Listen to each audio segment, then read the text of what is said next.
Hey everybody, welcome back to another video. This is Alexo ASMR, and today I want to make a small video talking about the new movie that just came out called A Quiet Place. So I am going to put a spoiler alert in the title of this video. If you're planning on watching the movie, or if you don't want any spoilers for the movie, just do not watch this video. But if you are careless about it and you weren't planning on watching it and you don't mind having the movie discussed by me, then feel free, by all means, and stay and watch this video. So with that being said, let's begin. I probably might not be spending the whole 20 minutes talking about the movie itself, so let's see how that goes first. So if you watch the trailer for this movie, then you kind of have a gist of what the movie is about, and just the title of the movie, you know that A Quiet Place, so you have to be quiet. So it's about these creatures that apparently are very sensitive to sounds, and if you make a sound, they will come after you and chase you.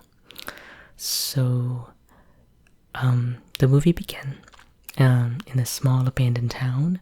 It's a day 89, so I guess it's 89 days since the first sighting of these creatures. But it's a family of five, 3 kids and the parents, and they were inside a convenience store, kind of like looting and just gathering resources. Not looting when government fell apart, so I guess they're just getting resources. And apparently one of the kids were sick, so they needed medicine for him. And I remember there's a shot of a bulletin board of a lot of people being missing, so I guess that's how it all started. So maybe these people were caught off guard by these creatures, instead of just being like an epidemic or something like that. But the whole movie has a lot of quietness to it. Like, they do sign languages, and if they do talk, they whispers, and very quiet. So if you watched it in the movie theater, you can hear people opening bags of chips. It's kind of insane, drives me insane, because the little sound just really distracts me.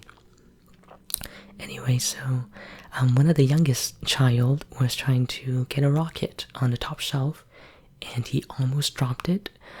So one of the sister, I think is the oldest, caught it before it hit the ground.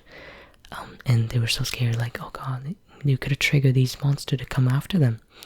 So when they were about to leave, the little kid grabbed the rockets, and the rockets is battery powered. So the dad immediately grabbed it, took out the battery, and told him, this is too loud, we can't take it. So he put it on a counter with the batteries. And then when the parents walked out, the sister gave him the rockets without the batteries. But then the kid, he's probably like 5 or 6, and he grabbed the batteries with them. And at that point, you kind of knew that something bad's gonna happen. So when they were all walking barefoot, so makes less sound, and there's these white trail of sand to muffle the footsteps. So obviously you can tell, like, even footsteps can trigger these monsters. So it's like a shot of a minute or two of them walking back to their house. And when they're crossing the bridge, the dad was carrying the sick child, and the mom walking in the middle behind him, and then the daughter behind her. And then the youngest was in the back playing with the rockets. And he grabbed the battery before they left, so he turned it on, and there's like these rockets music, rocket sound, rocket ship music, like pew pew pew pew pew pew, coming out of the rocket ship toy. And then no one screamed. The mom was covering her mouth, so the sister didn't know what happened, because she's deaf. Actually, in the movie she's deaf, and in real life she's also deaf. And then the dad dropped the sick child, and he ran to him. And as he ran, he was looking at the forest on the side, because you can hear a lot of like leaves rumpling, and he just rushing towards him. before he got there, spoiler, obviously the whole video is going to be a spoiler, the kid got grabbed and killed immediately. You don't really see him get mutilated. He just gets swiped by like a praying mantis looking thing. You don't even see it. It's just like a shadow. And then he's dead. So that was the beginning of the movie. And then they fast forward to like 430, 90 days, something like that. So like 400 something days. And they live on a farm. It's like really nice. And there's a lot of plant growing, a barn house. I don't remember everything, but the movie is really beautiful. Like the settings is like countryside, and there's very little buildings. There's only 2 buildings. Excuse me. And I remember they lit a fire on top of one of those big containers of the corn, and then you can see different fire being lit across very, very distant. So I guess there are other survivors out there, and living in a group wouldn't be the greatest idea, because apparently they're blind. They're very sensitive to sound, and I think they said there's confirmed 3 different attack creatures in the area. So there's 3, and they don't have a weakness. They haven't found it yet. But yeah, there's like 6 different other locations with the fire lit, and I guess they're all survivors living by themselves. I remember the scene where they were playing Monopoly, and they knocked the lamp over, and it started a little fire, and the dad immediately put it out, and they were all so scared that the monster would hear it. Yeah, and then it's funny because the Monopoly they used is a regular board, but then they replaced the houses with little fluff balls, and they replaced the characters, the player character, with like a little pin, like those sticker pins, I guess, like a star. So I thought that was kind of cute. And yeah, that was like a part of the movie. And you can see the dad making the hearing aid for the deaf girl, the daughter. See, I don't want to be like just talking about the whole movie like that, but I just want to talk about the interesting things. And then I remember the scene a little bit after that the dad and the son went to the waterfall, at the river first, and then they were catching fish. The son didn't want to go because he was so scared that they're gonna get caught. And when the fish flopped back into the river, he almost panicked and ran because he thought the monster would hear it. But then the dad told him that the river making sound, so they can't really hear it unless you're making a sound louder than the river flow, like the current. So that's one of the I guess not weaknesses, but like a way around it. And then I remember them going to the waterfall. The dad was screaming, and the son was so scared he didn't know what to do. And then this dad was like, "Trust me, they can't hear it." And then there's a shot of the waterfall, and you can very slightly hear the son scream. And that's a way around it. And at first I was thinking, why didn't they just live by the waterfall? You know, you can talk all you want, but then you think about it, you gotta build a house, you gotta have like, you know, move the materials there, and then on the way you might make some noise, and then, you know, they'll catch you. So that was kind of dumb of me to think about that, but, you know, logical thinking, living next to a waterfall to prevent them never catching you.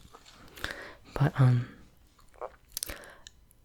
yeah, that's it. And then I remember when they left, the daughter wanted to go, but the dad wouldn't let her.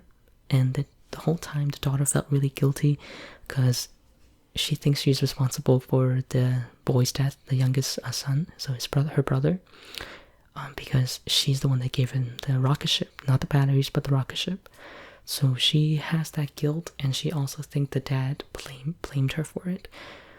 So she got really bratty in the middle of the movie. I guess she's just blaming herself, not because she just wants to be a brat. So she ran off to where the boy died, which is not far from the house. And then the mom stayed behind doing laundry. I remember her laundry bag got caught on the stair, and then when she ripped it, the nail popped up. It's on the basement, so she has to go back downstairs. And then she was just crying over her son's death. on the top floor, which is where the son used to live, I guess, where she sleeps, the bedroom. And then I don't exactly. Oh, when she went downstairs, she had a picture frame of the kid that died, and I remember she dropped it when she stepped on the nail, and I was like, oh my god! I was like, I was so cringing. I was like, damn it, she's gonna step on it, and she did. She dropped the picture frame, and her feet were bleeding like crazy. And then obviously, the picture frame was metal and glass, and the glass shattered, and then the monster came and tried to get her. And from there, the whole thing was a thrill. And then they took another shot of the boy and the father in the wilderness, and they were coming back. And then they saw old man. I think he's also in the trailer, and he screamed in the trailer, so there's not much of a spoiler here. But they took a shot of his supposed wife being ripped apart, so you can see the intestines on the, like, she's dead. And then the dad was like, do not scream. But then he took a deep breath and he screamed. And then the dad grabbed the son, ran behind a tree, and just sat there and told him, like, do not scream. And he's covering his ear because these creatures makes them really loud screeching noises. And then they went back. And then it's funny because I thought that was really smart. They had these lights in the around the farm. There's white lights and then there's red lights. So I think the white lights is like regular, and then the red light is the emergency light. But I also heard that people saying that the red light emits some high pitched noise. But I don't think that's true because I didn't hear it when I was watching the movie. So I think the color of the light just signifies an emergency situation. And then the wife was obviously stuck in the house with one of the creature, and she was so scared. And then she's pregnant too. I forgot to mention she's pregnant. I don't know why she's pregnant during one of these apocalypse. Like, why would you be pregnant when you know the baby cannot control themselves to cry? You know what I mean? So that was kind of dumb. But the dad and the son came back, and then they were like, shit, it's red light. So the dad asked the son to make fireworks, which is just fireworks to create a distraction for the mother, because the mother's in trouble because she's the one that flipped the light switch to red. And she was in the bathtub on the second floor. She's bleeding on her foot. Her water broke, and she's just sitting there. She cannot scream because the monster was coming up the stairs. So I was like on the edge of my seat in the movie. I'm like, oh my god. I was grabbing onto my friend. And then the son's firework went off. And the very impactful part of the movie was when she screamed. She's let out a large scream because she's giving birth. I can't imagine a woman giving birth without screaming. And then the whole time I was on the edge of my seat. The dad thought she died because she hid in the shower instead of the bathtub. But she slapped her hand out with a bloody hand, and she had a baby, is delivered. And then they slowly made their way to an underground soundproofed room in the barn. And then the baby was crying, so the monster was kind of chasing them, but not very close. So they went down, and then the sound was muffled. They had a big mattress over the entrance of the hatch, so that was kind of smart.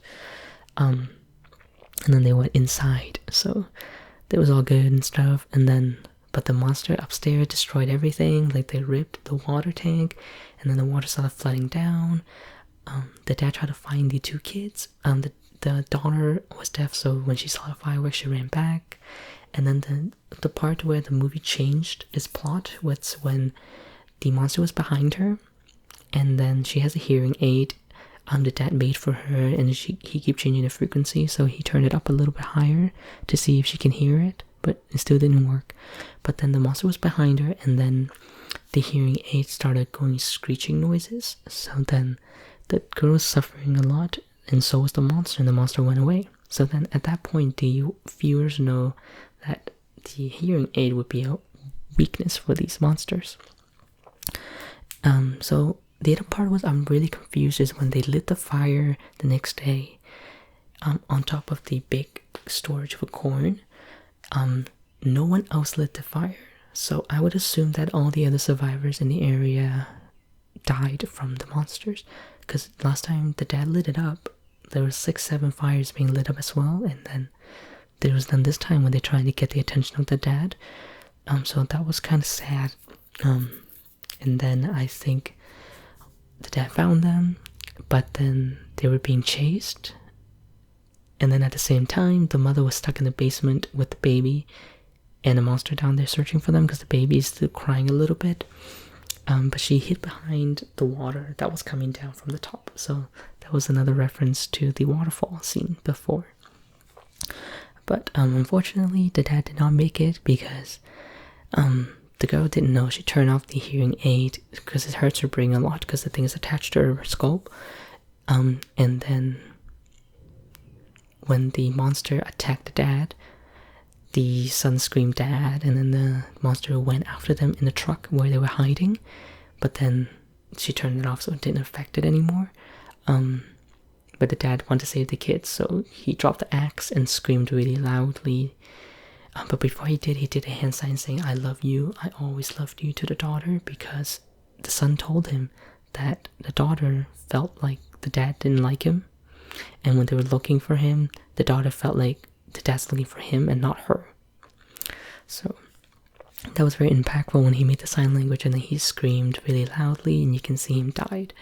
Like the same thing, just a swipe, and that's it. And then afterward, they drove the car home, and I think the monster followed them. So when they were downstairs, there's a lot of parts that I left out, but the dad was doing like contacting other survivors with these large radios. So when they were downstairs, they saw the monster, and the monster felt the discrepancy of the radio, so he slapped the radio and then broke it. And then the girl started thinking, and at that point the mom has a shotgun with the son's carrying the baby in the corner, and then the mom has a shotgun, but they know they're indestructible because they're armored. But the girl started thinking, and she turned on the hearing aid, and it started disrupting the monster, and then she was hurting as well. And then she fell down. The monster fell down, and then she put the hearing aid onto the microphone to amplify it, and then the monster fell back and almost died. And then when they got back up, the one was able to shoot in the head, or what I think is a head, and then it died. And then the end of the movie was so badass because the other monster, the other two, I believe, heard the gunshots and they were running towards them because there's cameras set up. And then you saw the daughter turning up the radio frequency, the volume, and then the mom just cocked the shotgun, and I was like, badass. And yeah, that was the movie, and I really enjoyed it. That's actually one of my favorite movies this year that came out, and last year, honestly. Besides it, what I really thought was cool when I did some research was, because the whole time I was looking at the main characters, I was like, I know these people. So the dad is John Krasinski, I think that's how you say his name, and he's married to the mother, Emily Blunt. Emily Blunt, I know her from Devil's Wear Prada, and John Krasinski, I know him from The Office. I don't watch it, but I just know him because I've seen clips and stuff, and I was like, they look so familiar. So yeah, that was kind of cool. And the dad was also the director of the movie. John Krasinski was also the director. That was kind of cool. But overall, this is actually one of my top films of the year so far, and they really deserved it. It's a very different kind of movie, and it's also really funny when you're in the movie theater and all these people start eating and you can hear every crunch, because everything is silent unless they start having loud scary jump scares. But the whole time you can hear people opening bags of chips and eat popcorn, and it was like crazy. But overall, the movie was amazing. I really hope they make like a sequel or a prequel. Would be nice, like how it all started. Because in the beginning it jumped to day 89, so I would like to see like day 1 or day 2 when people started disappearing. That would be a very good movie idea. The cast was amazing. The daughter was really good. She is deaf and mute, I believe, in real life, so she did an amazing job, I think.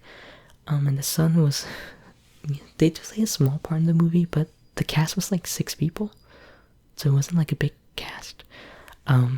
Yeah, the movie was really well made. The plot was good. It went through very smoothly. My friend liked it, but she wasn't like a big fan of it because there's a lot of reading. She didn't want to read it. But yeah, if you do watch the movie, there's a lot of reading and subtitles because they do sign languages. So you would have to know how to read, I guess. Otherwise, you wouldn't know what they're saying. But yeah, they're definitely one of the good movies out there. So if you still want to watch it, you should go ahead and do that.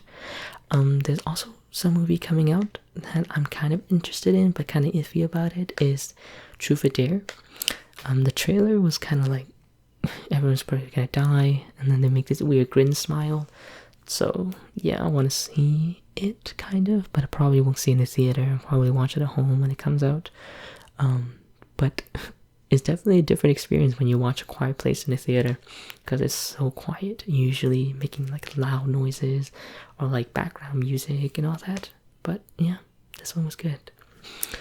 Anyway, I hope you guys enjoyed this short little video. I had a lot of fun watching it and making this video and talking to you guys. If you're a fan of roleplay, they're gonna be here soon, I promise. I'm getting some ideas and putting it together. So I hope you enjoyed this video. I'll see you guys next time. Bye for now.